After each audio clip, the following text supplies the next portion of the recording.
Vaxtınız xeyir olsun. YouTube, Instagram və TikTok hesablarımı takib edib videoları bəyənib dostlarınızla paylaşmağı unutmayın. Belə bir sual izahına baxırıq.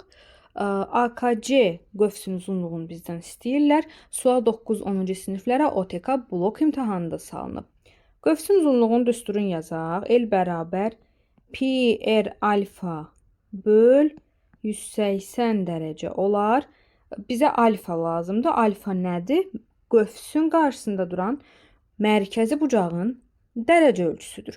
Baxın, bu işarə etdiyim bucağı necə tapacağıq? Necə tapaq? Deməli, bu radiusdur, bu da radiusdur da. Radiuslar bir-birinə bərabərdir. Onda bu bucaq 30-dursa, baxın, buradakı bucaq da 30 olacaq. Yazaq bura 30. Onda bu işarə elədiyim bucaq olacaq 60 dərəcə. Üç bucağın, iki dənə daxili bucağın cəmi bu bucaqlara qonşu olmayan xarici bucağa bərabərdir. Bu qədər. İndi aparıb yerinə qoyaq. Pi vur 3, radius bucağın da yerinə 60 qoyaq. Böl 180. Elə 180 böl 180 düzgün cavab pi'yə bərabər olar.